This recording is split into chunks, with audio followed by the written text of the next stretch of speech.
لبيك اللهم لبيك لبيك لا شريك لك لبيك إن الحمد والنعمة لك والملك لا شريك لك. بسم الله الرحمن الرحيم. السلام عليكم ورحمة الله وبركاته.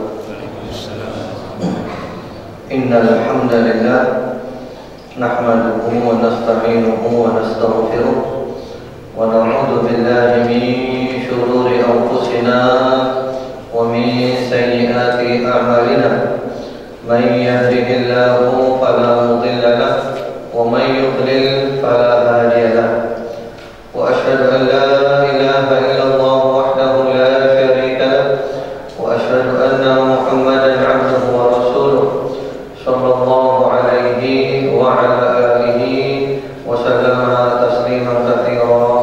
أما بعد، اللهم إنا نسألك علما نافعا ونعوذ بك من علم لا ينفع. Ma'asyiral muslimin, bapak-bapak, ibu-ibu, ikhwan wa akhwat fillah rahimakumullah. Hari ini adalah hari Ahad, tanggal 7 Dzulqa'dah 1433 Hijriah yang bertepatan dengan tanggal 23 September 2012. Insyaallah kita akan mengadakan pengajian tentang manasik haji dan umrah sesuai dengan sunnah Rasulullah Muhammad sallallahu alaihi wa ala alihi wasallam, agar kita semuanya ketika melakukan haji dan umrah kita mendapatkan haji dan umrah yang mabrur, yang diterima oleh Allah Subhanahu wa taala, yang benar-benar membekas sampai kita berjumpa dengan Allah Subhanahu wa taala. Ma'asyiral muslimin rahimakumullah, waktu kita jam 8 sampai jam 10. Nanti insyaallah materinya akan dijelaskan jam 8 sampai 9.30. Kemudian kita tanya jawab setengah jam 9.30 sampai pukul 10. Dan kita akhiri insyaallah pada pukul 10 nanti. Berbahagialah orang-orang yang oleh Allah Subhanahu wa taala dipanggil untuk melaksanakan ibadah haji dan umrah. Karena keutamaannya amat sangat banyak. Di antara keutamaan yang paling menonjol adalah dosa-dosa diampuni oleh Allah Subhanahu wa taala. Sebagaimana sabda Rasulullah sallallahu alaihi wasallam, "Man hajja hadzal baita falam yarfud wa lam yafsuq raja'a kama waladatu ummu." Barang siapa yang pergi haji dan dia tidak melakukan perbuatan rafat, perbuatan yang jorok, kemudian dia juga tidak melakukan perbuatan pelanggaran kefasikan, maka dia pulang dari haji bersih dari dosa-dosanya seperti bayi baru dilahirkan oleh ibunya. Kemudian juga Rasulullah Muhammad sallallahu alaihi wasallam bersabda, "Wal hajjul mabrur laisa lahul jazaa illa al-jannah." Haji yang mabrur tidak ada balasan yang pantas kecuali surga. Dan kami alhamdulillah pada tahun yang lalu sudah mencetak buku tentang manasik menjadi haji mabrur ini, tentang manasik, dan bukunya insyaallah bisa dipesan di Radio Dakwah Islamiyah. Tujuannya adalah menjelaskan secara mudah dan secara praktis bagaimana kita melakukan haji dan umrah sesuai dengan manasik yang diajarkan oleh Rasulullah Muhammad sallallahu alaihi wa ala alihi wasallam. Di samping itu, keutamaan haji masih banyak yang lainnya, menghilangkan kemelaratan, termasuk amalan yang paling afdal, termasuk jihad yang paling baik dan paling indah bagi kaum perempuan. Dan ini juga merupakan jihadnya orang tua, anak-anak, dan kaum lemah. Orang-orang yang haji adalah merupakan utusan-utusan Allah Subhanahu wa taala. Hari Arafah adalah hari pembebasan dari api neraka. Allah dunia, Allah mendekat kepada orang-orang yang wukuf di Arafah, Allah membangga-banggakan mereka di hadapan malaikat, dan doa hari Arafah adalah merupakan doa-doa yang terbaik. Kalau zaman dulu haji itu naik onta, naik kuda, maka setiap langkah kendaraan tersebut itu satu langkah ditambah satu kebaikan, dihapus satu keburukan, dan ditinggikan satu derajat. Bayangkan mulai dari Indonesia sampai ke Arab Saudi, berapa juta langkah, berapa juta dosa yang dihapus oleh Allah, berapa juta kebaikan yang didapatkan, dan berapa juta derajat yang dia raih. Kemudian juga orang yang mengumandangkan talbiyah, maka diberi kabar gembira dengan surga.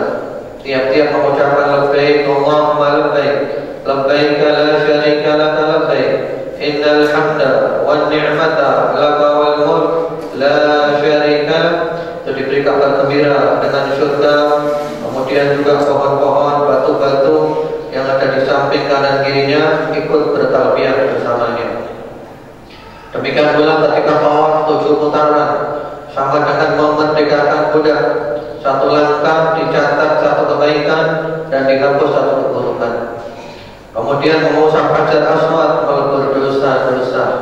Hajar Aswad adalah batu dari surga yang semula lebih putih dari salju, kemudian yang menjadikannya hitam adalah dosa-dosa manusia. Sholat di Masjidil Haram lebih afdal dari 100.000 sholat di masjid lain. Jadi sholat di Masjidil Haram itu lebih afdal 100.000 sholat di masjid lain. Kalau masjid biasa seperti kita ini handal, fadilahnya berapa sholat jamaah?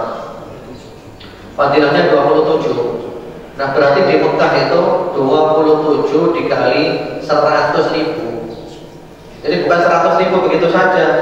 Jadi 100.000 dibanding masjid lain. Kalau masjid lain itu 27, nah berarti 27 itu dikali 100.000. Subhanallah, betapa banyaknya keutamaan sholat di Masjidil Haram. Demikian menurut penjelasan para ulama rahmatullahi alaihim ajma'in. Kemudian sholat di Masjid Al-Khaif yang ada di Mina itu adalah sholat yang afdal karena pernah sholat di dalam masjid itu 70 nabi, termasuk Nabi Muhammad sallallahu alaihi wa ala alihi wasallam. Kemudian ma'asyiral muslimin, bapak-bapak, ibu-ibu, ikhwan wa akhwat fillah rahimakumullah, sebelum berangkat haji ada beberapa adab yang perlu diperhatikan. Ini adab ketika mau berangkat haji. Nanti kita akan jelaskan perlahan-lahan dengan slide. Kemudian juga ada videonya nanti. Sekarang penjelasan dulu ada di bukunya, bagi yang punya bukunya. Sebelum berangkat, niatnya ikhlas dulu.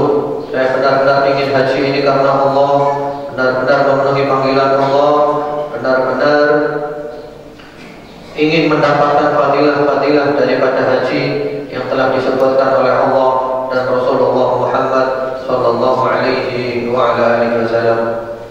Kemudian di antara adabnya pula, sebelum berangkat belajar manasik dulu. Khudhu anni manasikakum, ambillah olehmu dari aku tentang urusan manasik, kata Rasulullah Muhammad sallallahu alaihi wasallam. Kemudian juga yang tidak kalah pentingnya, Bapak Ibu sekalian rahimakumullah, adalah belajar tentang hukum sholatnya musafir. Karena Bapak Ibu nanti menjadi musafir di pesawat, bagaimana tata cara sholat di pesawat, bagaimana tata cara tayamum. Ini perlu belajar sebelum berangkat. Karena kalau misalnya berangkat pesawatnya itu dari sini misalnya sebelum zuhur jam 11 siang, mungkin baru sampai di tempat tujuan di sana maghrib, berarti kita harus sholat zuhur dan asar di atas pesawat. Bagaimana tata cara sholatnya, menjamak, mengkosor, ini perlu diperhatikan. Jangan sampai kita berangkat haji, berangkat umroh, sementara kita meninggalkan sholat. Kemudian juga bagaimana tata cara tayamum yang benar sesuai dengan yang diajarkan oleh Rasulullah Muhammad SAW. Selanjutnya juga bertaubat dari semua dosa dan kedzaliman. Sebelum berangkat kita taubat dulu dari dosa-dosa kita. kezaliman kita. Kalau ada urusan dengan orang yang lain, maka urusannya diselesaikan. Harta yang kita bawa adalah harta yang halal. Berangkat haji terutama berangkat umrah membawa harta yang halal. Kalau ada wasiat yang perlu dituliskan, maka ditulis wasiat itu. Terutama utang piutang yang belum dilunasi, dicatat. Saya punya utang kepada si fulan sekian. Kemudian kita beritahukan kepada yang kita tinggalkan, ini wasiat saya. Kemudian juga berusaha ketika berangkat haji ini mencari teman-teman yang baik, karena teman ini pengaruhnya sangat besar. Kita menjadi bersemangat ibadah kalau kita kumpul dengan orang-orang yang baik, dan kita menjadi kurang semangat ibadah kalau kita kumpul dengan orang-orang yang tidak tepat, orang-orang yang tidak baik. Kemudian juga semenjak berangkat sampai pulang, kita usahakan kita benar-benar istiqomah taat kepada Allah, meninggalkan maksiat, tidak berbohong, tidak berbicara tanpa ilmu, berusaha jangan menzalimi orang, jangan menyakiti orang dengan ucapan, dengan perbuatan atau dengan apapun. Tujuannya adalah supaya haji kita menjadi haji yang mabrur. Kemudian juga menjaga kewajiban-kewajiban sholatnya kita perhatikan, karena orang safar itu godaannya banyak. Sholatnya diperhatikan, banyak beramal soleh. Jangan sampai kita bermalas-malasan di sana. Di sana paling waktu kita cuma berapa lama. Semangat sholat, membaca Al-Quran, berzikir kepada Allah Subhanahu Wa Taala. Kalau capek, kalau payah, istirahat. Semangat lagi, ibadah lagi. Kemudian juga membantu teman-teman yang butuh bantuan ketika dalam safar. Kalau ada teman butuh bantuan apapun, kita mampu membantu, maka kita bantu. Kemudian juga membaca doa-doa mulai dari berangkat sampai pulang, banyak doa-doanya. Dan buku yang terbaik untuk menemani orang berangkat haji adalah buku Hisnul Muslim. Perlu bawa buku Hisnul Muslim, ada terjemahannya, doa dan wirid. Itu ada doa-doa. Kalau mau berangkat mendoakan keluarga seperti apa, kemudian ketika datang di suatu daerah baca doanya apa, dan seterusnya. Banyak doa-doa yang diajarkan oleh Rasulullah Muhammad sallallahu alaihi wasallam. Selanjutnya, ma'asyiral muslimin, Bapak Ibu, ikhwan wa akhwat fillah rahimakumullah, kita langsung menuju ke slide saja. Silakan diperhatikan di layarnya. Di situ akan dijelaskan teman-teman tentang manasik haji dan umrah sesuai dengan yang diajarkan oleh Rasulullah Muhammad sallallahu alaihi wasallam. Hukum haji. Tidak ada perbedaan pendapat di kalangan ulama bahwa hukum haji ini adalah wajib bagi yang mampu sekali seumur hidup. Kalau kita mau nambah yang kedua, yang ketiga, hukumnya adalah sunnah. Orang yang mampu. Dan orang yang mampu itu adalah orang yang memiliki azza warrahilah, yang memiliki bekal, ongkos naik haji ada, kemudian dia mampu berangkat, sehat walafiat. Wajib berangkat, jangan ditunda-tunda. Karena kalau ditunda-tunda berbahaya. Sahabat Umar Ibn Khattab radhiyallahu ta'ala anhu mengatakan, liyamut yahudiyan atau nasraniyan man mata wa lam yahaj wa wajada 'indahu sa'ah wa kulliyat sabiluhu.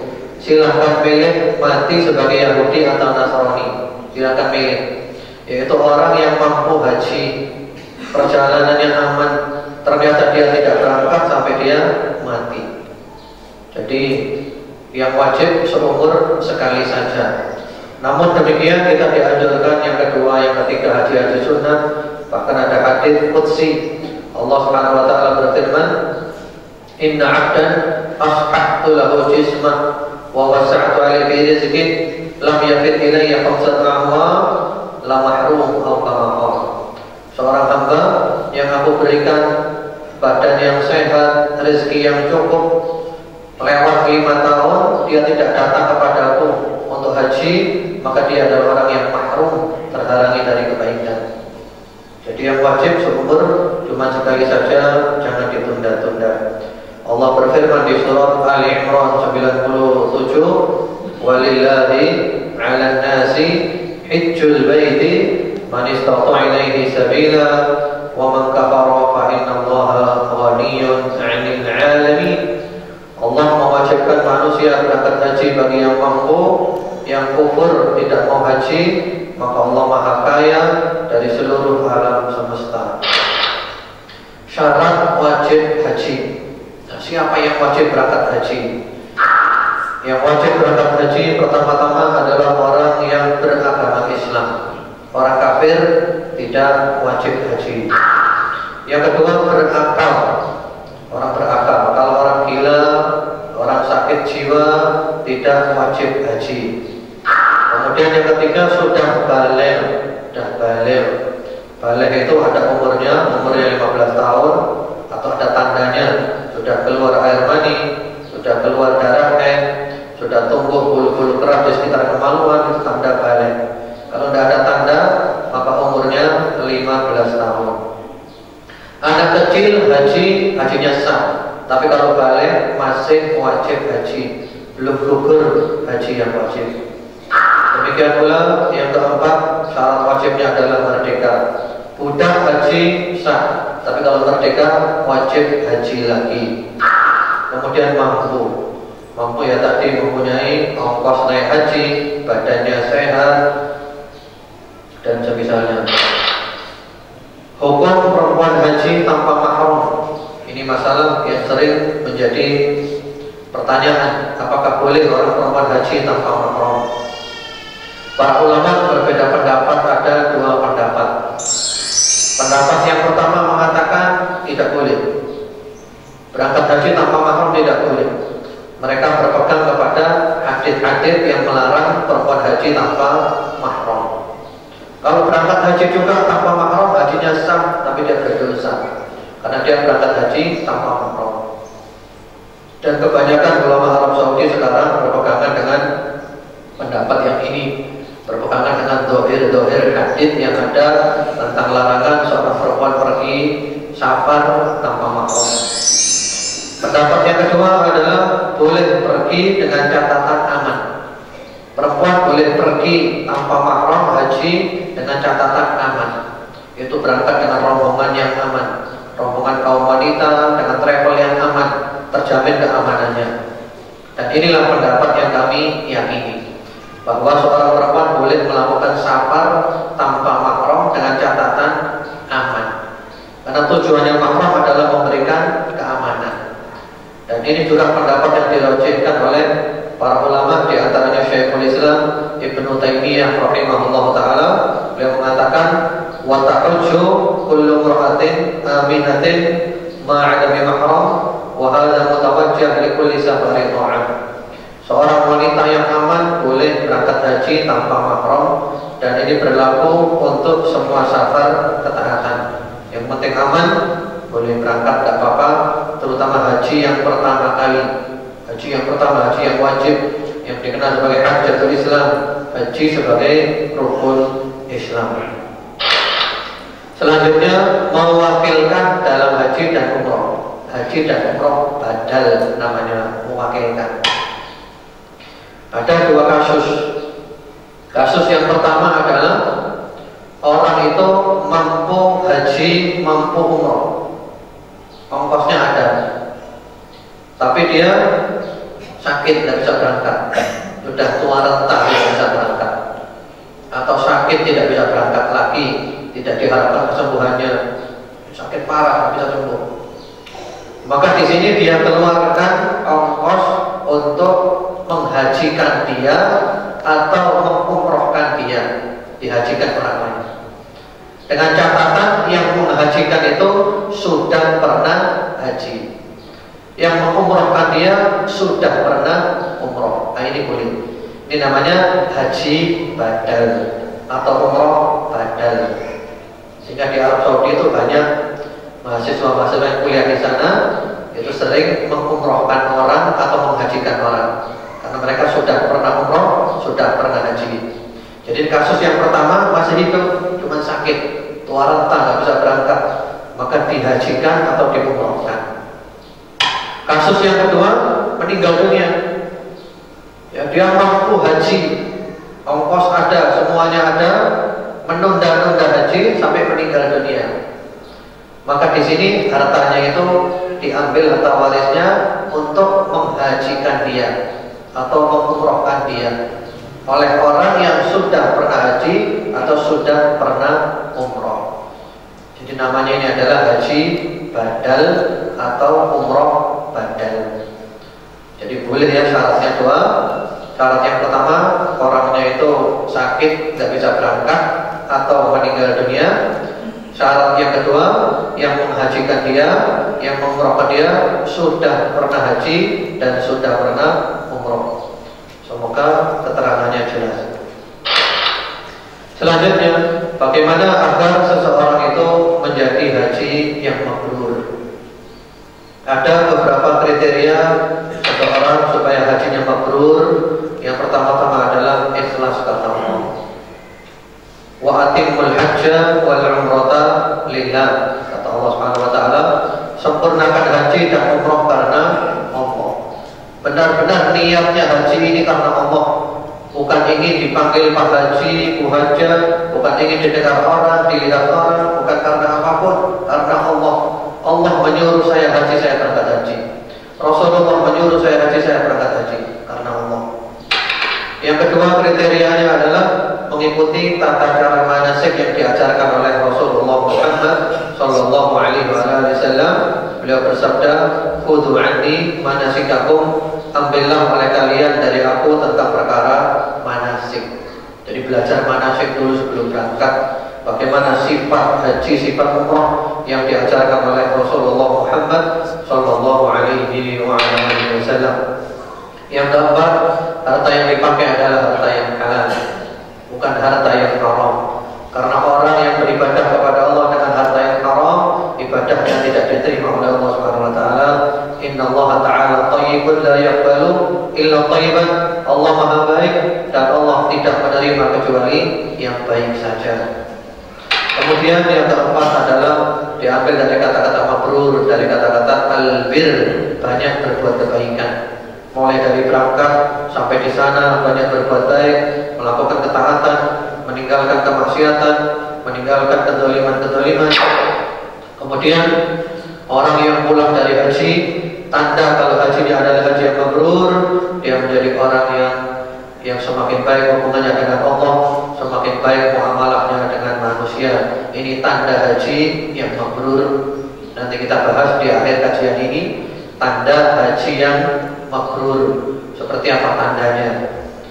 Nanti coba kita tutup dengan kajian itu di akhirnya nanti. Kemudian rukun haji. Apa saja rukun haji? Yang pertama-tama adalah niat ihram. Jadi waktu ihram niat. Kalau tamattu niatnya dua, niat ketika umroh selesai dan nanti niat ketika haji. Jadi ada dua kali, umroh sendiri, haji sendiri. Nanti ada penjelasannya. Kemudian yang kedua, wukuf di Arafah tanggal 9 Dzulhijjah. Yang ketiga adalah tawaf ifadah. Itu tawaf yang dilakukan pada tanggal 10 Dzulhijjah, pada hari raya, hari kurban, hari nahar. Kemudian sa'i haji yang biasanya dilakukan setelah tawaf ifadah bagi orang-orang yang hajinya tamattu. Nanti kita jelaskan macam-macam manasik haji. Nah, rukun ini prinsip. Kalau sampai rukun ini ketinggalan, sengaja atau tidak sengaja, hajinya tidak sah. Jangan sampai ada orang pulang ke Indonesia, dia mengatakan saya lupa belum tawaf ifadah. Maka dikatakan kepada dia, kamu harus kembali ke Mekah lagi untuk tawaf ifadah, karena hajinya tidak sah. Cuma 4 saja rukunnya: niat ihram, wukuf di Arafah, tawaf ifadah, dan sa'i haji. Kemudian wajib haji. Apa saja wajib haji? Ihram dari miqat. Ini nanti ada lagi penjelasannya ya. Miqat itu perbatasan, ya, tanda batas. Kalau orang Indonesia dilihat dulu perjalanannya kemana. Karena itu Bapak Ibu yang mau berangkat, ikhwan akhwat fillah yang mau berangkat haji umrah harus tahu rute perjalanannya. Apakah dari Indonesia menuju Jeddah kemudian langsung ke Mekah, ataukah dari Indonesia menuju Jeddah terus ke Madinah dulu, ataukah dari Indonesia langsung ke Madinah? Harus tahu rutenya. Karena kalau rutenya dari Indonesia, Jeddah, Mekah, maka di sini berarti ihramnya dari mikot di atas pesawat. Pokoknya kalau dari Indonesia, Jeddah, Mekah, berarti ihramnya di atas pesawat. Tapi kalau dari Indonesia ke Madinah dulu, baru kemudian ke Mekah, maka ihramnya mengikuti ihramnya mikotnya orang Madinah di Dzul Hulaifah atau di Bir Ali. Ini hukumnya wajib. Tidak boleh nanti ihramnya berada di Jeddah. Nanti kita jelaskan pada saatnya nanti. Kemudian yang kedua adalah wukuf di Arafah sampai matahari terbenam. Kalau ini insya Allah kita tidak ada yang melanggar, tidak ada yang meninggalkan Arafah sebelum matahari terbenam. Kemudian yang ketiga, mabit di Muzdalifah pada malam Idul Adha. Dari Arafah menuju Muzdalifah. Muzdalifah mabit nginep. Yang benar itu sampai subuh. Kemudian setelah subuh berdoa sampai langit agak terang, baru berangkat ke Mina. Namun boleh juga meninggalkan Muzdalifah setelah lewat kebanyakan malam. Lewat kebanyakan malam boleh meninggalkan Muzdalifah bagi orang-orang yang lemah, orang perempuan, orang-orang lemah, atau yang menyertai mereka, rombongan yang menyertai mereka. Kemudian mabit di Mina pada malam hari tasyrik, ini wajib. Jadi malam 11, malam 12, malam 13 bagi yang nafar tani. Kalau nafar awal malam 11, malam 12. Ini wajib hukumnya. Kemudian yang kelima, melempar semua jumroh. Yang pertama-tama jumroh tanggal 10 itu jumroh Aqabah saja. Kemudian tanggal 11, 12 dan 13 itu ada 3 jumroh. Jumroh ula, jumroh wusta, jumroh Aqabah setiap hari. Boleh 11, 12 saja bagi nafar awal. Atau juga boleh 3 kali 11, 12, 13 bagi yang nafar tani. Kemudian mencukur atau memendekkan rambut itu ketika tahallul, baik waktu umroh atau waktu haji. Ini hukumnya juga wajib. Nanti ada penjelasannya lagi ketika kita masuk kepada manasiknya. Tawaf wadah, ketika mau pulang tawaf wadah dulu. Ketika mau meninggalkan Mekah tawaf perpisahan dulu. Ini hukumnya wajib. Hanya saja perempuan yang haid diberi keringanan untuk tidak tawaf wadah dan apa. Nah, ini wajib ini kalau ditinggalkan maka terkena dam. Terkena dam itu menyembelih kambing di Mekah sana, lalu dagingnya dibagikan kepada fakir miskin di Mekah dan hajinya sah. Jadi kalau ihramnya kelewatan dari mikot, ihramnya di Jeddah misalnya, mestinya di pesawat, maka terkena dam, harus nyembelih kambing. Kemudian di antara sunnah haji, sunnah-sunnahnya apa saja? Mandi ketika ada ihram. Jadi waktu mau ihram mandi dulu. Kalau ihramnya di pesawat, ya berarti mandi sebelum pesawatnya berangkat, mandi dari rumah. Kalau ihramnya di Madinah, ya mandi ketika di hotel.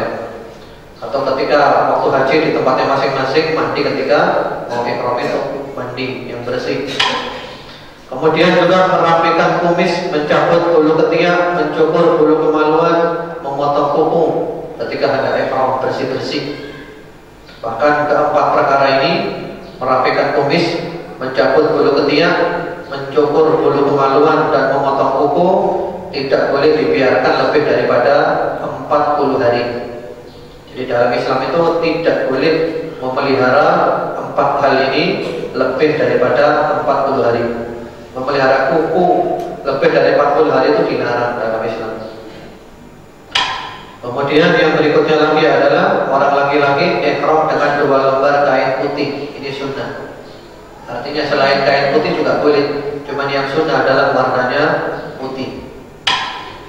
Kemudian bertalbiyah dan mengeraskan suara ketika bertalbiyah. Ini sunnah, dikeraskan suaranya. Talbiyah ini sunnah dan dikeraskan suaranya.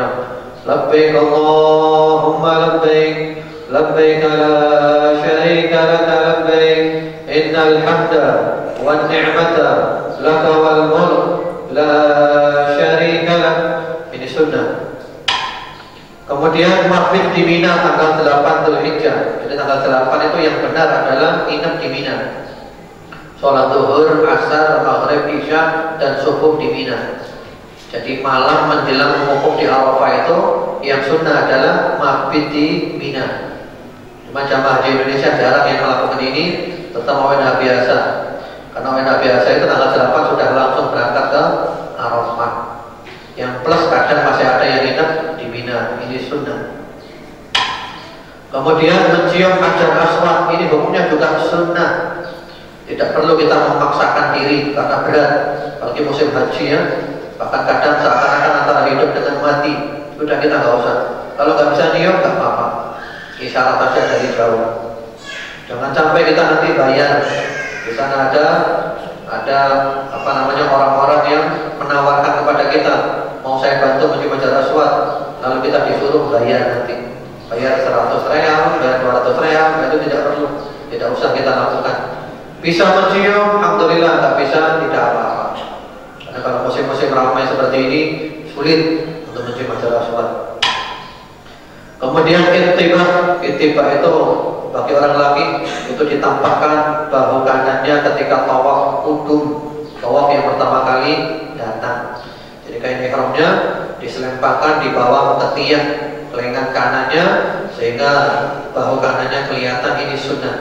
Ketika tawaf yang pertama kali saja, tawaf ketika pertama kali datang, ketika memakai kain ihram.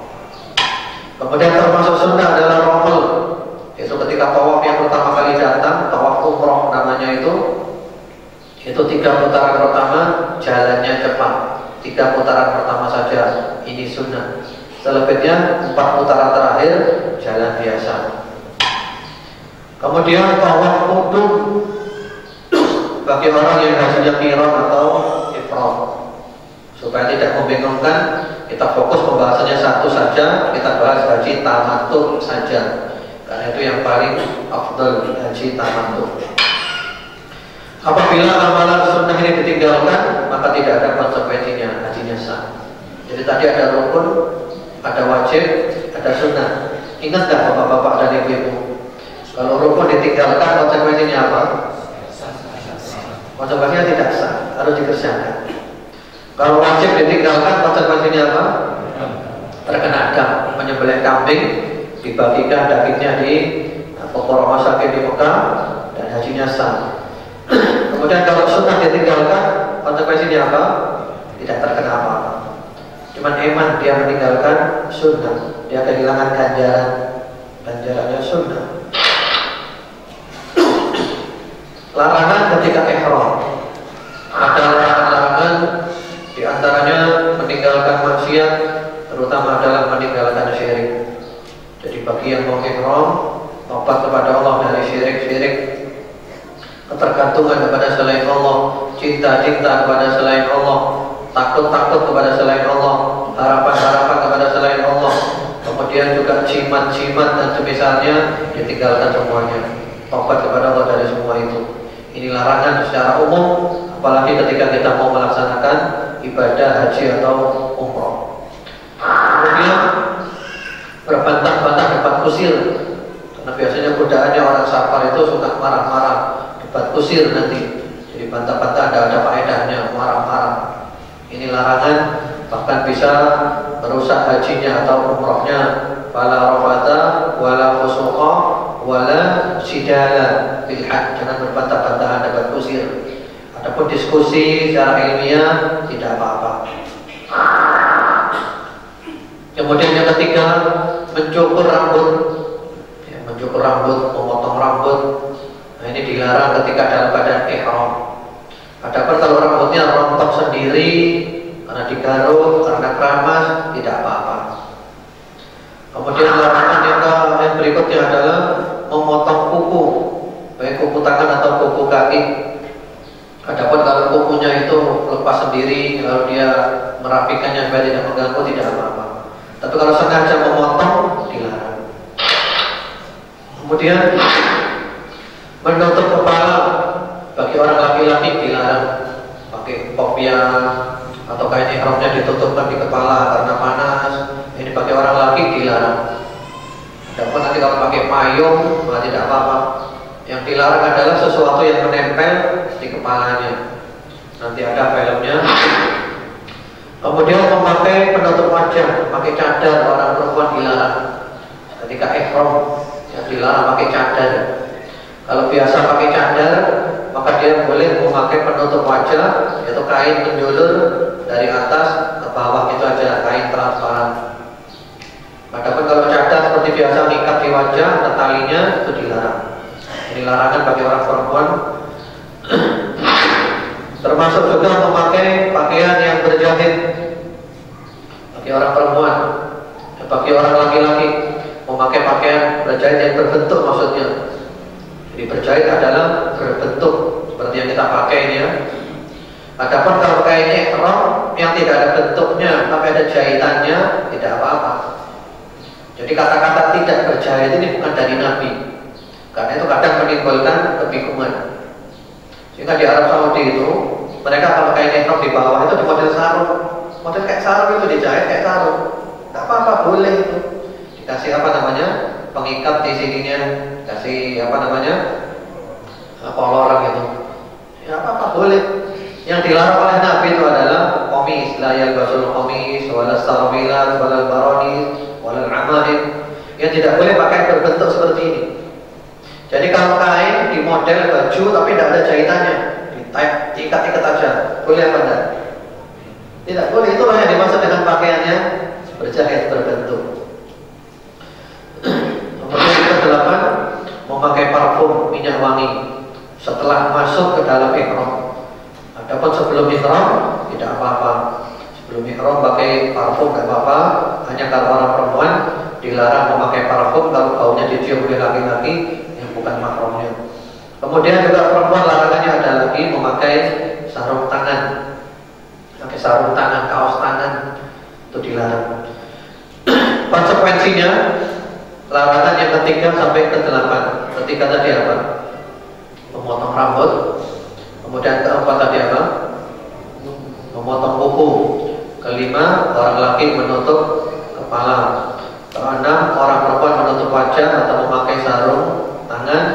Kelima, orang laki memakai pakaian yang berbentuk tubuhnya. Kedelapan, memakai parfum. Kalau melanggar, maka di sini konsekuensinya adalah memilih puasa 3 hari atau memberi makan 6 orang miskin atau terkena dam menyembelih kambing. Kalau larangan ini salah satunya dilanggar. Mudah-mudahan jelas ya. Keterangannya jelas kan? Semoga jelas ya. Nanti bisa kalau kurang jelas ada bukunya nanti bisa didapatkan di RDI bukunya. Kemudian masih larangan pula membunuh binatang buruan. Kalau ini insyaallah kita tidak ada ya. Kalau orang zaman dulu kan suka berburu. Jadi waktu ihram itu dilarang berburu. Maka konsekuensinya adalah mengganti dengan uang senilai binatang buruan itu, disedekahkan kepada fakir miskin di Mekah. Kemudian termasuk larangannya pula bagi yang berhaji dengan suami istri, berjumpa suami istri dengan syahwat, apalagi sampai mengeluarkan air mani. Tidak mengeluarkan air mani saja dilarang, apalagi sampai keluar air maninya. Maka konsekuensinya adalah terkena dam menyembelih kambing. Ini berjumpa saja, berhubungan suami istri. Kemudian melangsungkan akad nikah. Barangkali waktu ihram ya, tanggal 8 ihram haji, lihat orang perempuan tertarik, langsung dinikahi. Tidak boleh, sabar dulu sampai tahallul dulu baru boleh nikah, akad nikah. Karena orang-orang dulu itu gitu ya, gampang nikahnya cepat. Kemudian kalau sampai hubungan suami istri, kalau sebelum tahallul awal dia lakukan, maka hajinya rusak.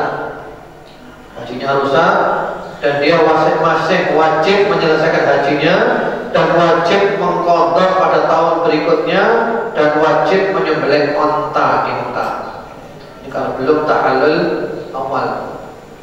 Tahallul awal nanti ada keterangannya tanggal 10 Dzulhijjah.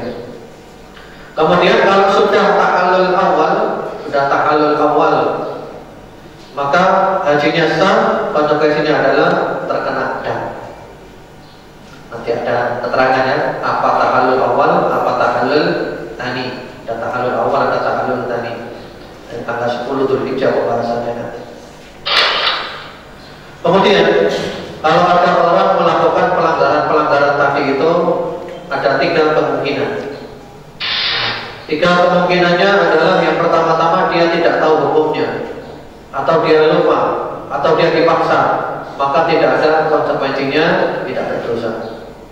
Kayak dipaksa motong rambut, dipaksa untuk motong kuku, kalau tidak mau diancam apa macam-macam, terpaksa dia motong kuku, motong rambut, tidak apa-apa, tidak ada terusan apa-apa. Apa namanya? Atau lupa, jadi lupa karena panas ya, di Arafah panas dia lupa, dia tutupkan kain ihramnya di kepalanya, dia lupa. Lalu diingatkan tidak boleh, tidak apa, tidak kena apa-apa karena dia lupa atau dipaksa. Kemudian yang kedua adalah dia sengaja melakukan, tapi karena ada udzur. Misalnya orang kepalanya itu penuh dengan penyakit, harus digundul kepalanya waktu ihram, terpaksa digundul kepalanya waktu ihram, maka tidak mengapa, namun dia terkena konsekuensinya. Itu konsekuensinya telah disebutkan tadi. Kalau mencukur rambut apa konsekuensinya tadi? Mencukur rambut tadi apa konsekuensinya? Memilih salah satu dari 3.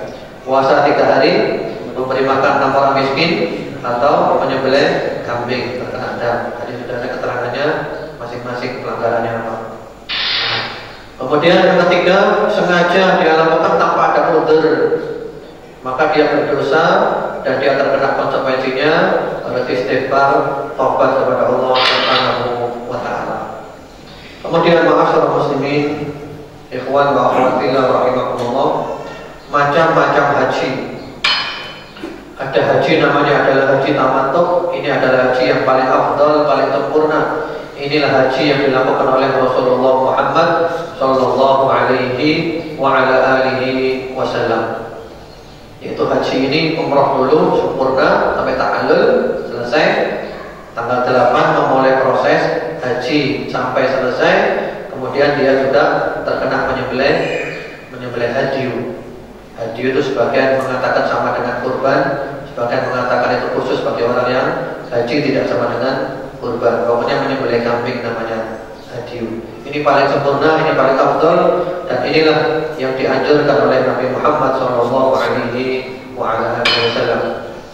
Yang kedua namanya adalah haji qiran. Haji dan umrah digabung jadi satu dan terkena haji, menyembelih kambing. Ini agak rumit kalau orang dari Indonesia. Kalau orang melakukan ini berarti dia ihram terus, mulai berangkatnya, mulai berangkat di mikot itu sudah ihram sampai tanggal 10 ketika tahallul. Jadi lama, bisa 1 bulan tergantung berangkat hajinya. Yang ketiga adalah ifrad. Ini mirip dengan qiran persis, cuma bedanya niatnya satu. Niatnya adalah haji saja tanpa umrah dan tidak terkena haji, tidak terkena menyembelih kambing. Nah, kita bahas satu saja, haji tamattu saja. Karena itu Bapak Ibu sekalian rahimakumullah, kalau mau haji usahakan haji tamattu, yaitu umrah sampai sempurna selesai, haji sempurna selesai, terkena haji menyembelih kambing. Kalau tidak punya uang, maka diganti dengan puasa 10 hari. 3 hari ketika berada di Mekah dan 7 hari ketika sudah pulang ke negaranya masing-masing. Kemudian manasik haji praktis. Nanti saya teruskan aja ini ya. Manasik praktis ya, haji tamattu. Yang pertama-tama melaksanakan ibadah umrah sebelum haji pada bulan-bulan haji. Itu bulan Syawal, Dzulqa'dah, Dzulhijjah. Kita sudah mulai berangkat sekarang ini. Sudah bisa dimulai haji tamattu. Caranya adalah ihram dari mikot. Kembali kepada yang tadi. Jadi Bapak Ibu harus tahu berangkatnya ini dari Indonesia, Jeddah, Mekah, atau Indonesia, Madinah dulu. Kalau Indonesia, Jeddah, Mekah, ihramnya di mana tadi? Di atas pesawat. Kalau ke Madinah dulu, ihramnya mengikuti orang Madinah di Dzul Hulaifah atau di Bir Ali. Itu lebih praktis. Ihram dari miqat. Kemudian di sini ada caranya. Nah, ini ketika ihram baca ini.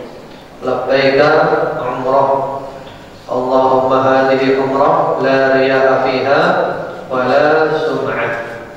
Nah, ini karena hajinya adalah haji tamattu ya, dari umrah dulu. Aku penuhi panggilanmu ya Allah untuk melaksanakan ibadah umrah. Ya Allah, ini adalah umrah tidak ada riya di dalamnya dan tidak ada sum'ah. Bukan ingin dilihat orang, bukan ingin didengar orang. Kemudian membaca doa syarat ini perlu. Baik, kalau ada halangan tujuannya, maka kita langsung keluar dari ihram tanpa ada kesulitan apapun. Jadi baca ini. In habasani habis fa mahilli haitsu habastani. Jika ada halangan yang menghalangiku, maka tempat ta'allulku adalah di mana engkau menahan aku. Kemudian setelah itu membaca doa talbiyah. Yang talbiyah dikeraskan. Labbaik Allahumma labbaik, labbaik la syarika laka labbaik, innal hamda wan ni'mata laka wal mulk la syarika lak. Aku penuhi panggilanmu ya Allah. Ya Allah, aku memenuhi panggilanmu. Aku memenuhi panggilanmu. Tiada sekutu bagimu. Aku memenuhi panggilanmu. Sesungguhnya pujian dan nikmat adalah milikmu. Begitu juga kerajaan, tiada sekutu bagimu. Nah, ini kalau orang ihram untuk umrah, maka bacanya sampai ketika menjelang tawaf. Menjelang tawaf. Sebagian ulama sampai masuk Mekah. Tapi kebanyakan ulama mengatakan sampai menjelang tawaf, jadi baca terus. Jadi selama perjalanan baca terus, kalau capek istirahat, baca lagi. Capek istirahat, baca lagi. Sampai menjelang tawaf baru berhenti membaca talbiyah itu. Kemudian setelah itu yang kedua adalah tawaf qudum. Tawaf qudum. Tawaf qudum ini adalah tawaf umrah namanya. Biasanya masuk masjid, baca doa masuk masjid, kakinya kanan dulu, a'udzubillahil azim wa biwajhil karim, sultanil qadim, minasyaitonir rajim. Bismillah wassalatu wassalamu ala Rasulillah. Allahumma ighfir li dzunubi waftah li abwaaba rahmatik. Itu doa masuk masjid biasa. Terus setelah melihat Ka'bah, baca ini, angkat tangannya seperti orang berdoa.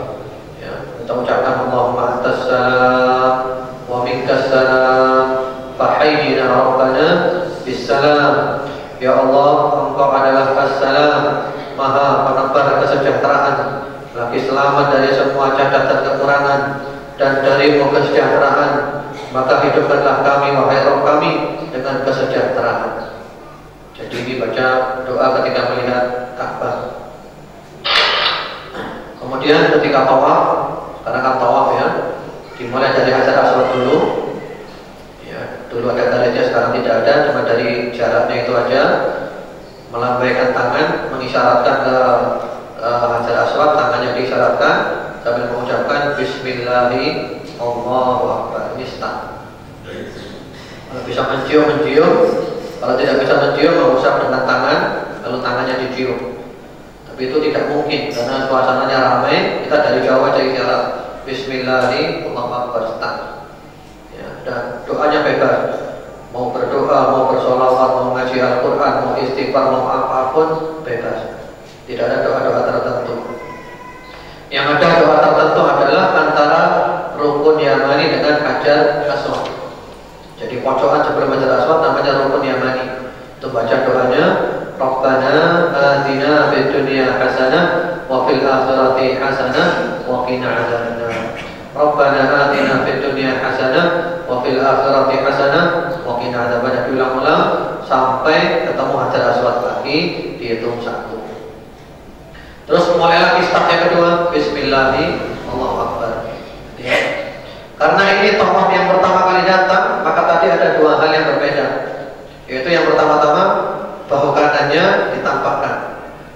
Yang kedua, 3 putaran pertama jalannya cepat. 3 putaran pertama jalannya cepat. Jadi doanya bebas ya. Cuman supaya kita fokus, kita mau membagi misalnya putaran pertama khusus untuk memuji-muji Allah, putaran kedua khusus bersolawat kepada Rasulullah Shallallahu Alaihi Wasallam, putaran kedua khusus doa untuk diri sendiri, ya, putaran ketiga, putaran keempat khusus doa untuk kedua orang tua, putaran kelima khusus doa untuk anak istri, putaran keenam khusus doa untuk teman-teman yang kita didoakan, putaran ketujuh doa untuk muslimin wal muslimat. Itu juga baik kalau kita mau melakukannya. Jadi tertib, karena kadang kalau kita tidak fokus begitu nanti ngelamun mau doa apa ini bingung. Atau kalau kita bingung doa apa, bawa doa aja, baca doa bebas, doa dari Quran, dari Sunnah, baca Al-Quran, baca zikir, subhanallah, alhamdulillah, wa la ilaha illallah, wallahu akbar. Kemudian setelah selesai 7 kali putaran, maka bahu kanannya ditutup. Ini penting Bapak sekalian rahimahumullah. Jadi bahu dibuka ini ketika tawaf pertama saja. Setelah selesai tawaf ditutup lagi. Karena banyak orang dibuka terus ini. Enggak. Yang benar adalah setelah selesai tawaf ditutup langsung. Ditutup ininya bahunya. Lalu menuju Maqam Ibrahim, nanti ada gambarnya. Ya, yang ada bangunannya seperti kubah itu, warnanya kuning emas. Itu kita di belakang sana sambil baca ini, wattakhidhu mim maqami Ibrahim musalla. Lalu sholat 2 rakaat, sholat sunnah tawaf. Rakaat pertama membaca Al-Kafirun setelah Al-Fatihah, rakaat kedua membaca Al-Ikhlas setelah Al-Fatihah. Kalau suasananya ramai, gak ada tempat di sana, sholat di mana saja boleh. Ini namanya sholat sunnah tawaf, ya 2 rakaat. Kemudian setelah itu amalan berikutnya adalah sa'i. Itu sa'i antara Safa dengan Marwah. Nah ini sa'i, cuma sekarang sudah lebih luas lagi. Ini doa yang dibaca. Ini dibaca sekali saja. Biasanya orang-orang ulang-ulang ini sampai 7 kali. Ini sekali aja. Dibaca ketika datang ke Bukit Safa saja, sekali saja. Di Marwah nggak baca ini sudah. Jadi bacanya adalah inna Safa wal Marwata min sya'airillah faman hajjal baita aw ihtamara fala junaha alayhi ayatahu bihima wa man tatawwa khairan fa inna Allaha syakirun alim abda'u bima kataballahu bih. Ini dibaca sekali saja ketika berada di Safa. Setelah itu di Marwah, di Safa, berikutnya ada baca ini lagi sekali saja. Karena banyak orang haji, orang umrah baca ini terus di Safa, Marwah 7 kali, tidak. Sekali saja ketika di Safa saja, pertama datang ke Safa. Nah yang dibaca diulang-ulang itu ini, dibaca 7 kali. Di Safa dibaca, di Marwah dibaca, Safa baca, Marwah baca 7 kali diulang-ulang. Cara bacanya sekali baca diulang 3 kali. Jadi ketika berada di Bukit Safa baca ini, Allahu Akbar, Allahu Akbar, Allahu Akbar, la ilaha illallah wahdahu la syarika lah, lahul mulku wa lahul hamdu, yuhyi wa yumiit wa huwa ala kulli syai'in qadir, la ilaha illallah wahdahu la syarika lah, anjaza wa'dah wa nasara 'abdah wa hazamal ahzaba wahdah. Setelah baca sekali, doa, bebas doanya. Setelah doa, baca yang kedua kalinya ini lagi. Allahu Akbar, Allahu Akbar, Allahu Akbar, la ilaha illallah wahdahu la syarika lah, lahul mulku wa lahul hamdu, yuhyi wa yumiit wa huwa ala kulli syai'in qadir, la ilaha illallah wahdahu la syarika lah, anjaza wa'dah wa nasara 'abdah wa hazama al-ahzaba wahdah. Doa lagi yang kedua kalinya. Setelah doa, baca ini lagi yang ketiga kalinya. Allahu Akbar, Allahu Akbar, Allahu Akbar, la ilaha illallah wahdahu la syarika lah, lahul mulku wa lahul hamdu, yuhyi wa yumiit wa huwa ala kulli syai'in qadir, la ilaha illallah wahdahu la syarika lah, anjaza wa'dah wa nasara 'abdah wa hazama al-ahzaba wahdah. Selesai tanpa doa, turun ke Bukit Marwah. Jadi bacanya ini 3 kali diselingi doa. Baca pertama doa, baca kedua doa, baca ketiga tanpa doa. Turun ke Bukit Marwah. Turun ke Bukit Marwah, jalan biasa, baca zikir apa saja bebas, baca Al-Quran, baca zikir, memuji Allah apa saja bebas. Kemudian sampai berada di di namanya tempat sa'i ya, lampu hijau ada garisnya. Itu kita baca ini, Rabbighfir warham innaka antal a'azul akram. Rabbighfir warham innaka antal a'azul akram, lari. Sebagian ulama mengatakan laki perempuan sama-sama larinya. Sebagian ulama mengatakan kalau perempuan tidak pakai lari, jalan biasa. Ya, sebagian ulama mengatakan perempuan juga lari selama tidak khawatir fitnah. Ya, mereka semuanya masing-masing punya dasar. Jadi doanya bebas jalan sampai berada di Bukit Marwah. Sampai di Bukit Marwah baca doa yang tadi itu, la Allahu Akbar, Allahu Akbar, Allahu Akbar, la ilaha illallah, dan seterusnya diulangi 3 kali, diselingi doa.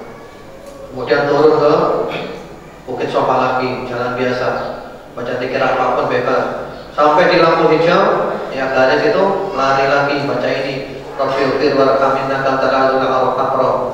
Selesai, garisnya selesai, jalan lagi sampai ke Bukit Sofa lagi. Dari Sofa ke Marwah dihitung 1. Dari Marwah ke Sofa dihitung 2, ada 2. Sampai di Sofa baca lagi Allahu Akbar, Allahu Akbar 3 kali diselingi dengan doa. Lalu berangkat lagi ke Marwah. Semoga jelas ya. Berarti kita finishnya berada di mana? Finishnya berada di Marwah, sudah 7 hari. Setelah finish kita berada di Marwah, maka sekarang tahallul. Amalan yang berikutnya adalah tahallul, memendekkan rambut atau mencukur rambut, karena kita ini adalah hajinya haji tamattu, dipendekkan saja. Nanti dicukur habis ketika haji. Jadi bapak-bapak dipendekkan saja merata seluruh kepala. Lalu ibu-ibu, maka hanya dianjurkan seruas ujung jari. Seruas ujung jari. Ya, tidak panjang-panjang, seruas ujung jari dari beberapa bagian kepalanya dipotong. 3 bagian, 5 bagian, seruas ujung jari saja. Setelah itu berarti sudah tahallul. Namanya tahallul itu sudah keluar dari ihram, sudah beres, sudah keluar dari ihram, sudah memakai baju biasa, pakai baju biasa. Ya. Jadi ini memotong rambut sudah selesai, sudah nggak ihram lagi sudah. Jadi ini gambar ketika tawaf tadi, bahunya kelihatan. Tampaknya ketika tawaf saja. Jadi sudah selesai umrohnya. Jadi menunggu sekarang sampai tanggal 8 Dzulhijjah. Kalau berangkat kloter pertama berarti nunggu lama, enak. Tamattu itu enaknya tidak ihram lagi. Coba kalau hajinya haji kiram atau ifrah, itu ihram terus sampai musim haji. Sampai apa namanya? Sampai tanggal 10 Dzulhijjah ihram terus. Selesai, semoga jelas. Nanti kalau ada yang kurang jelas mohon ditanyakan. Kita ada sesi tanya jawab nanti selama setengah jam. Jam 8.30, jam 9.30 sampai jam 10 kita tanya jawab insyaallah. Nah ini yang penting. Tanggal 8 mulai ihram haji dari tempatnya masing-masing di Mekah. Tadi telah diterangkan ya, mandi-mandi, bersih-bersih, pakai parfum sebelum masuk ke dalam ihram. Kemudian sekarang mulai ihram, niat ihramnya kita baca ini. Labbaika hajjan, Allahumma hadhi hajjah la riya'a fiha wala sum'ah. Ya Allah, aku penuhi panggilanmu untuk melaksanakan ibadah haji. Ya Allah, ini adalah haji yang tidak ada riya dan tidak ada sum'ah di dalamnya. Bukan ingin dilihat orang, bukan ingin didengar orang. Kemudian membaca doa syaratnya, khawatir kalau ada halangan. In habasani habis fa mahilli haitsu habasani. Jika ada halangan yang menghalangiku, maka tempat tahallulku adalah di mana engkau menahan aku. Kemudian setelah itu membaca talbiyah lagi. Labbaik Allahumma labbaik, labbaik la syarika laka labbaik, innal hamda wan ni'mata laka wal mulk la syarika lak. Sampai kapan talbiyahnya ini? Talbiyahnya sampai ketika melempar jumroh Aqabah, sampai tanggal 10. Jadi talbiyahnya terus tanggal 8 talbiyah, tanggal 9 talbiyah, tanggal 10 talbiyah, sampai melempar jumroh Aqabah tanggal 10 pagi itu. Nah, melempar jumroh dan berarti talbiyahnya nggak ada talbiyah lagi, diganti dengan takbiran. Allahu Akbar, Allahu Akbar, Allahu Akbar, la ilaha illallah, Allahu Akbar, Allahu Akbar, walillahil hamd. Kemudian berikutnya amalan tanggal 8. Nah, ini pergi ke Mina. Tadi telah disebutkan mabit di Mina tanggal 8 malam 9. Hukumnya apa tadi ini?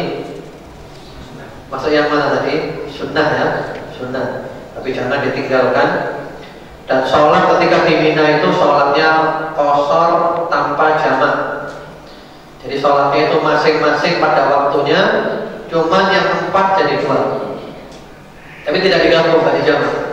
Jadi zuhur pada waktunya 2, asar pada waktunya 2, maghrib tetap, isya pada waktunya 2.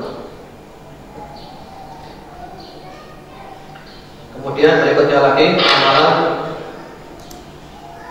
pada tanggal 9 Dzulhijjah.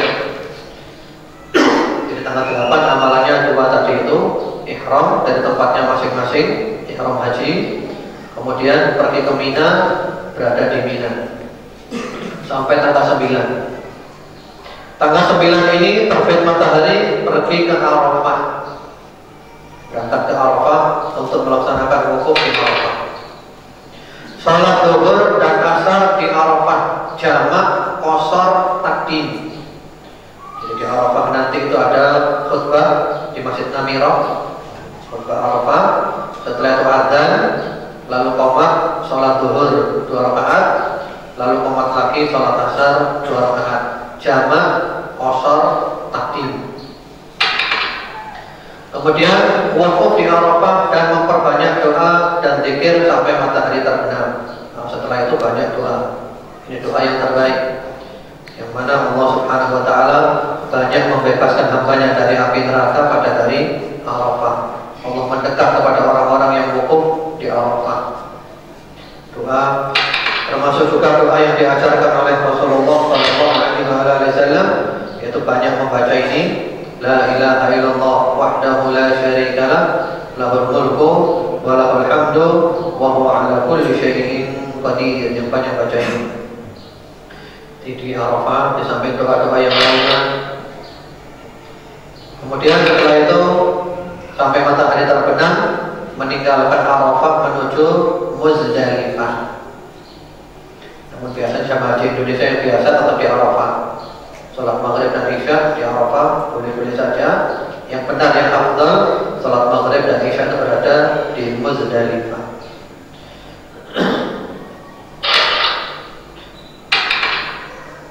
Kemudian pada tanggal 9 ini pula malam 10 mabit di Muzdalifah, nginep di Muzdalifah sampai pagi. Atau juga boleh meninggalkan Muzdalifah setelah melewat kebanyakan malam. Bagi orang perempuan yang ada halangan, orang-orang tua, orang-orang lemah, atau yang menyertai mereka, boleh meninggalkan Muzdalifah setelah lewat kebanyakan malam. Cuma yang afdal ini sholat subuh di Muzdalifah. Setelah sholat subuh yang banyak doa di Muzdalifah sampai langit agak terang. Begitu langit terang, pergi ke Mina sebelum matahari terbit. Jadi doa malam tanggal 9 sampai malam 10 ya. Kemudian berikutnya lagi adalah amalan tanggal 10 Dzulhijjah. Ini amalan yang paling banyak.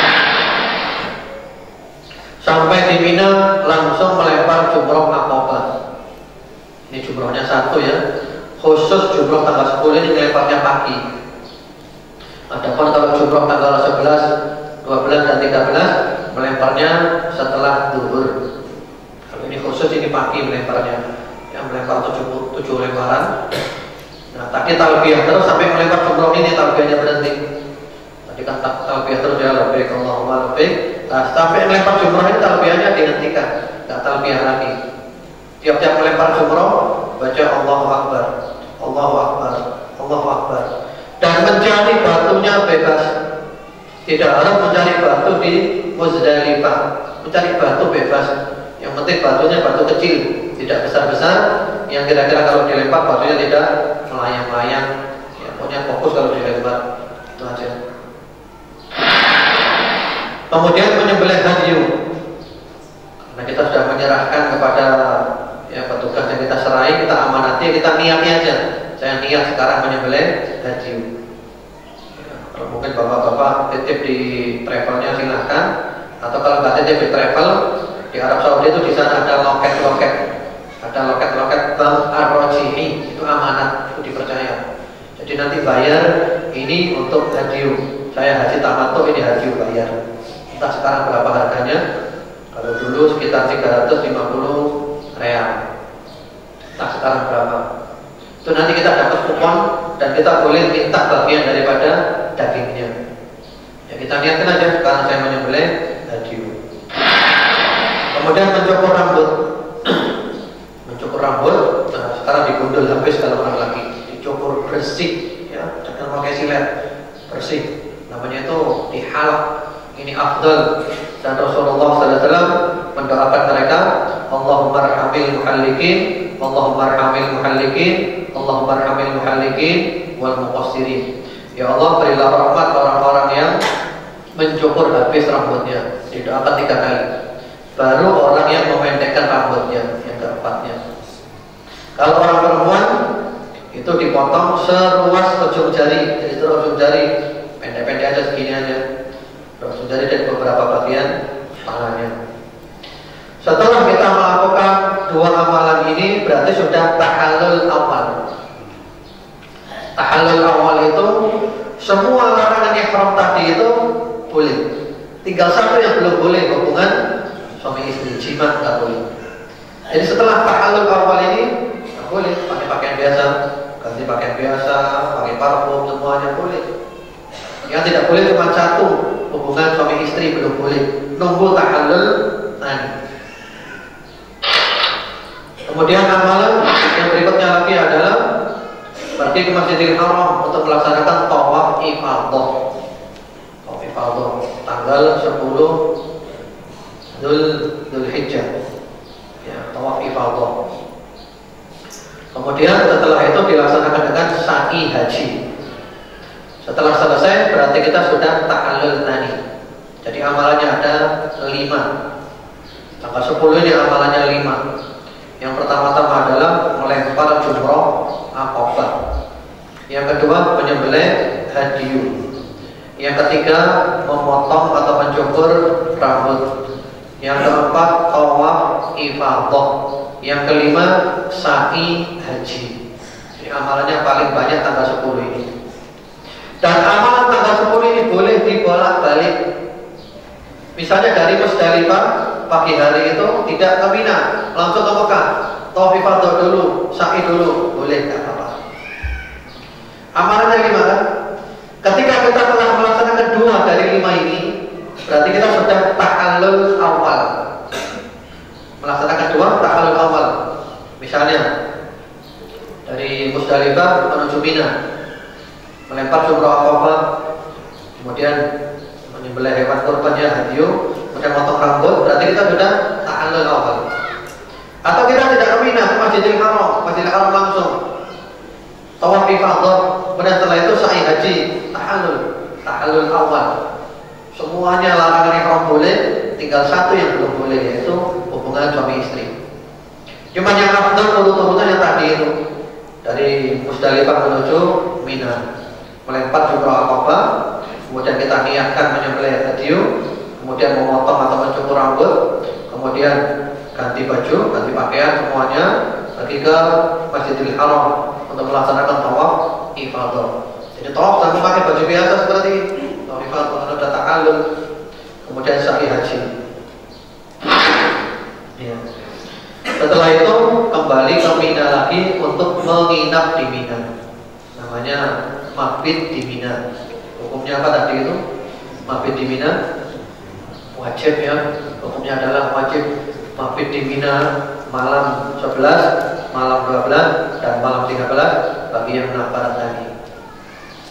Namun demikian, tawaf ifadah ini boleh ditunda. Untuk dan sa'i haji boleh ditunda sampai tanggal 13. Jadi ke Mina dulu, nggak tawaf dulu di Mina ya boleh.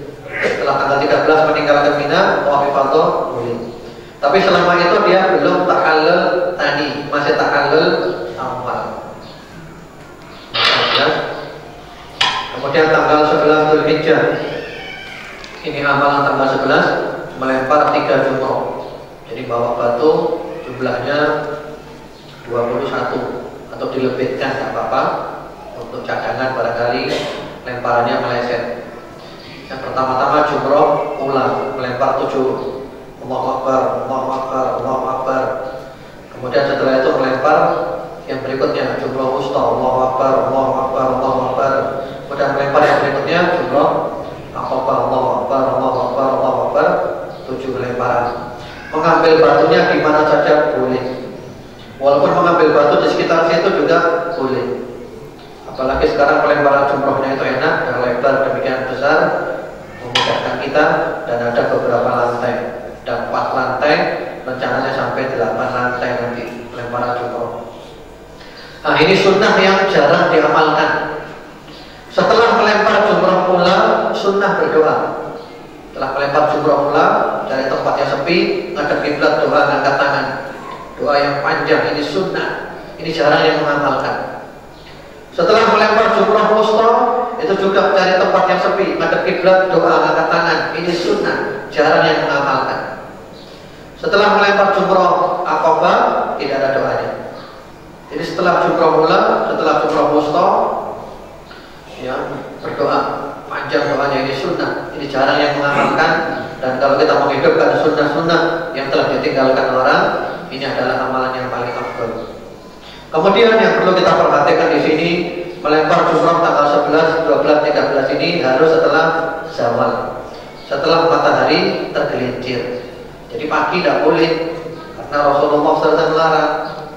Bahkan para sahabat itu mengatakan, kunna natahayyan fa idza zalati syams ramaina. Kami nunggu dulu sampai matahari tergelincir dulu, masuk waktu zuhur, baru kami melempar. Berarti memang tidak boleh pagi itu. Jadi nunggu dulu. Sore tidak apa-apa, malam tidak apa-apa. Bahkan sebagian ulama mengatakan waktunya sampai subuh. Jadi kalau siang mungkin kepanasan, nanti sore aja. Ya menjelang maghrib atau setelah maghrib juga tidak apa-apa. Kemudian setelah itu nginep lagi, mabit di Mina malam ke-12. Amalan tanggal 12 sampai dengan tadi persis amalannya, melempar jumroh sama dengan tadi keterangannya, berdoa juga setelah jumroh bulan dan wusta sama keterangannya dengan yang tadi. Kemudian bagi yang nafar awal harus meninggalkan Mina sebelum matahari terbenam.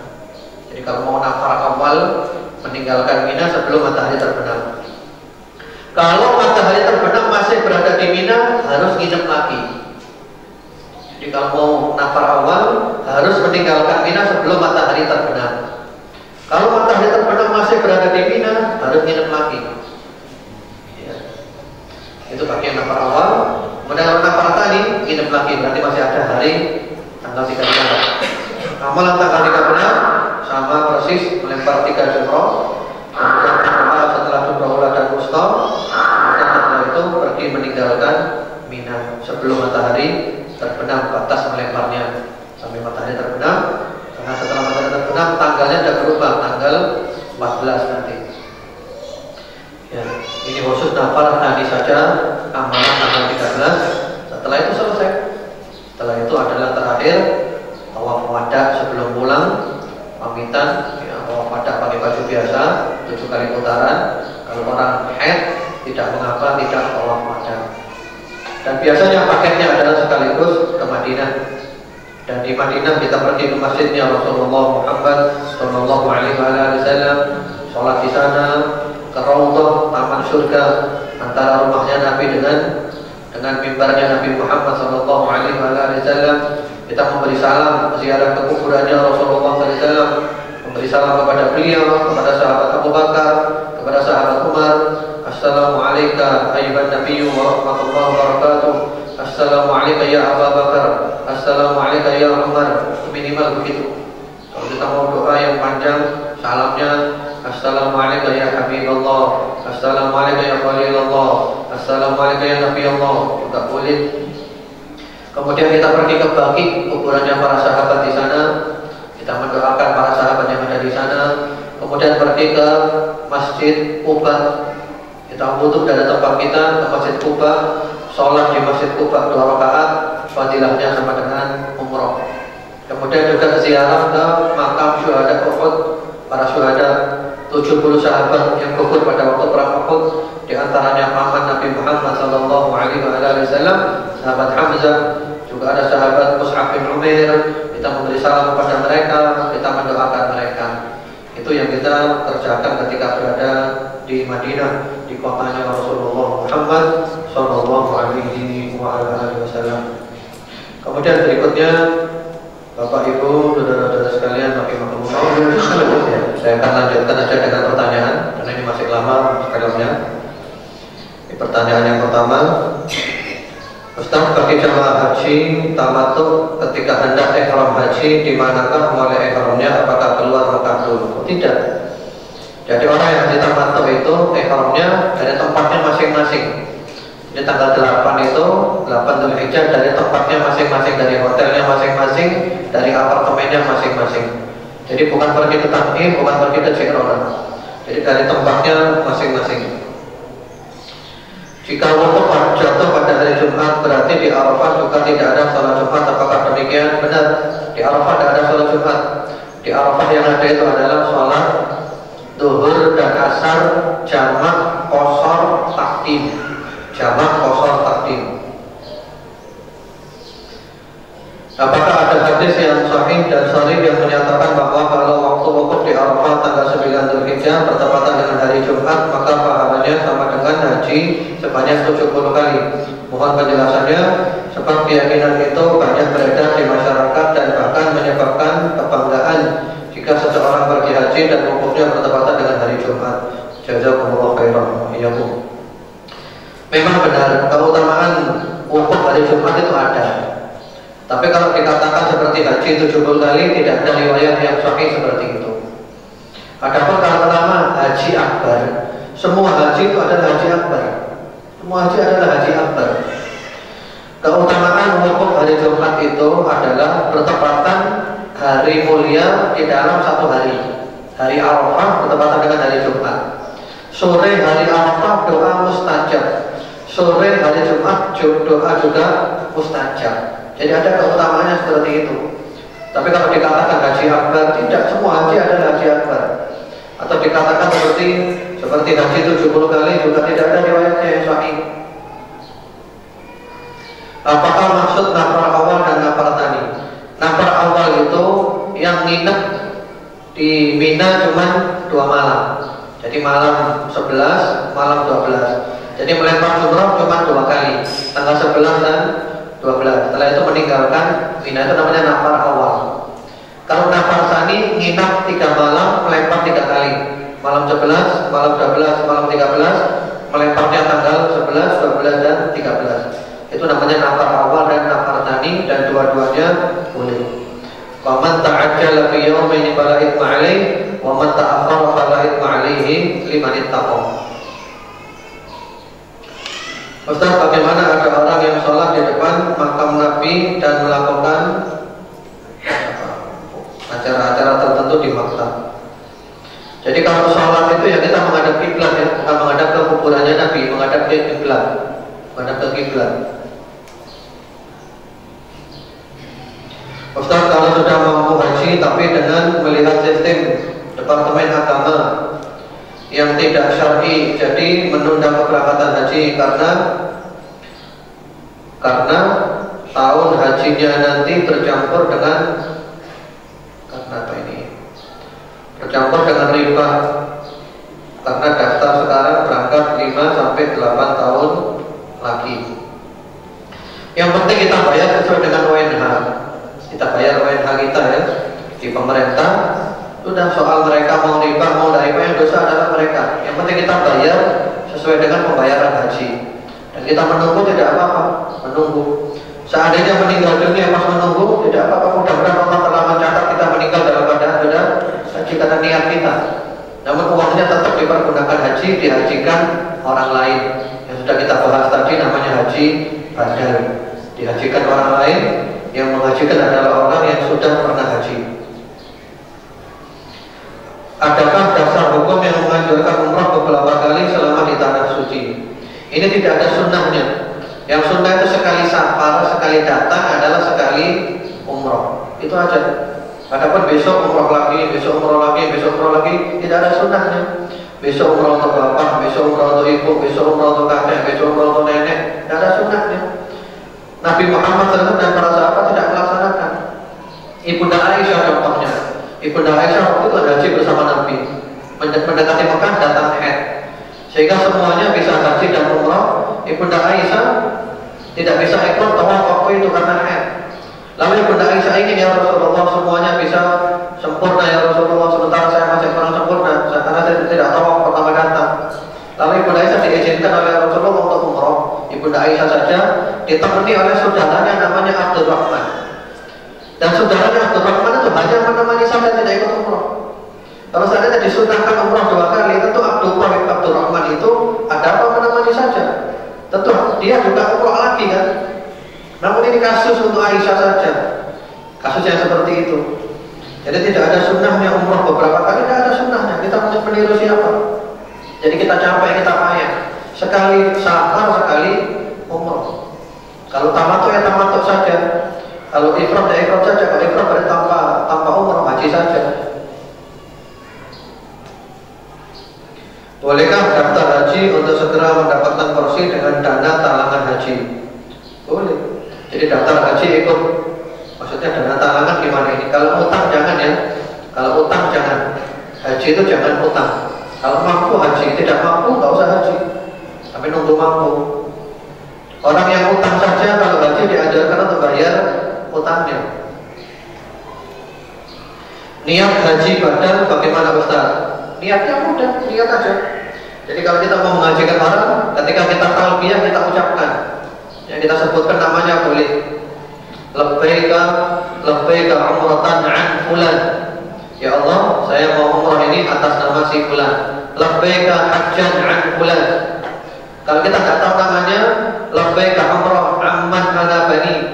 Ya, saya mengumrahkan orang yang mewakilkan saya untuk mengumrahkan dia. Jadi kita niat dalam hati, bahwa kita niat mengumrahkan orang tersebut. Itu aja.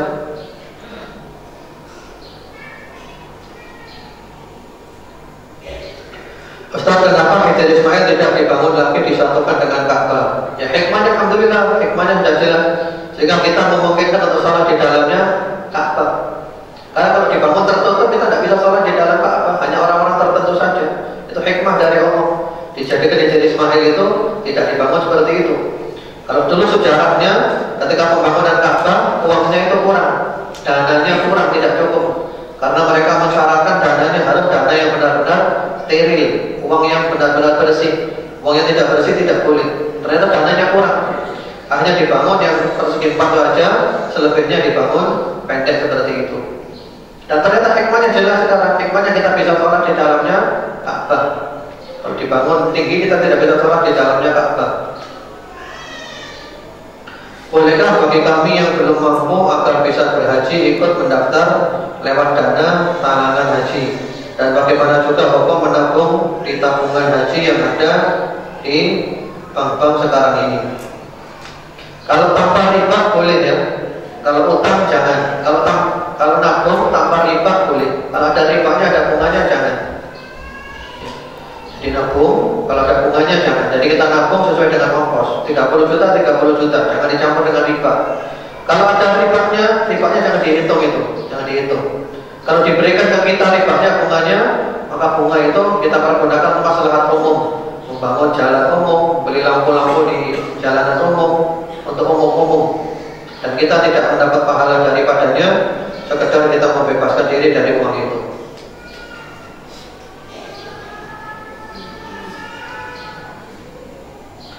Di masyarakat kita kalau mau berangkat haji biasanya diadakan tasyakuran, apa ada syariatnya Ustaz? Kalau syariat tidak ada. Namun kalau sekedar mengadakan acara pamitan kepada tetangga boleh-boleh saja. Yang penting jangan sampai ada niat untuk riya atau sum'ah. Niatnya pamer jangan. Apalagi sampai berlebih-lebihan. Mau berangkat haji undang-undang dulu sampai 7 hari 7 malam. Pulang haji undang-undang sampai 40 hari. Sehingga pulang haji melarat. Iya. Karena ongkosnya untuk acara tasyakuran dengan ongkos haji lebih mahal ongkos tasyakurannya. Kalau sekedar undang tetangga, sekedar pamitan saja, ya tidak ada masalah, boleh-boleh. Dengan catatan niatnya ikhlas karena Allah, jangan niatnya pamer. Pulang haji undang tetangga, boleh-boleh saja, tidak ada masalah. Yang penting niatnya bukan pamer, tapi sekedar bersyukur, tetangga diberi oleh-oleh apa, boleh, tidak ada masalah. Tapi jangan berlebih-lebihan, apalagi sampai memaksakan diri, tidak mampu. Ya, acaranya 40 hari, tiap hari menyembelih sapi 1, 40 hari menyembelih sapi 40. Jika ongkos hajinya 30 juta, ongkos tasyakurannya 100 juta. Ya, miskin.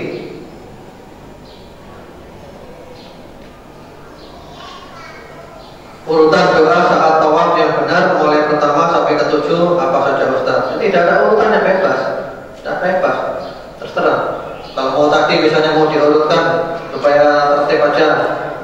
Oh, putaran pertama puji-puji Allah saja. Putaran kedua bersalawat kepada Nabi. Putaran ketiga doa untuk diri sendiri. Putaran keempat mendoakan kedua orang tua. Putaran kelima mendoakan anak istri. Putaran keenam mendoakan teman-teman. Putaran ketujuh mendoakan muslimin muslimat semuanya. Boleh-boleh saja, tapi tidak ada keharusan seperti itu. Itu hanya supaya fokus saja. Karena kadang kalau kita tidak ada fokusnya, kita nanti jadi ya bingung mau baca apa ini. Bingung mau baca apa. Ada kesepakatan sebagian dari ulama pembimbing manasik haji menyatakan niat mikot setelah di Jeddah saja, karena ketika berniat masih di atas pesawat, khawatir pesawatnya terus berjalan sehingga tidak sejajar lagi dengan tempat niat mikot. Mohon penjelasannya. Tidak benar. Jadi pendapat siapapun yang mengatakan tawafnya mikotnya berada di Jeddah, itu adalah pendapat yang mardu tertolak. Karena pendapat yang jelas-jelas menyalahi hadis. Rasulullah SAW menjelaskan, ya, Rasulullah SAW li ahli Madinati dari Malaika, wa li ahli Najd, wa li ahli Najd fardul manazil, wa li ahli Syam al-Juhfa, wa li ahli Yaman dalam Yalamnya, wa li ahli Iraq dan Iraq. Hunna lahunna wa liman ata alaihinna min ghairi ahlihinna mimman arada al-hajj wal umrah. Rasulullah memberikan batasan mikot. Kalau orang dari Najd, mikotnya adalah Fardul Manazil. Kalau dari Madinah, Dzul Hulaifah. Kemudian kalau dari negeri Syam, Juhfa. Kemudian kalau dari negeri Yaman, Yalamlah. Kalau dari negeri Irak, Dzatul Irq. Karena kalau kata Rasulullah itu mikot penduduk tersebut, dan siapa saja yang melewati daerah itu perbatasannya. Jadi berarti kita kalau dari Indonesia langsung ke Jeddah, kemudian ke Mekah, kita bertepatan dengan mikotnya Ahlul Yaman, Yalamlah, di atas pesawat. Nah, caranya pesawat kan terbangnya cepat. Berarti kita niatnya itu menjelang masuk mikot, menjelang lewat mikot. Nanti diumumkan, bentar lagi kita lewat mikot, sudah niat, tidak apa-apa itu. Kalau mikotnya di Jeddah malah kelewatan, kena dam.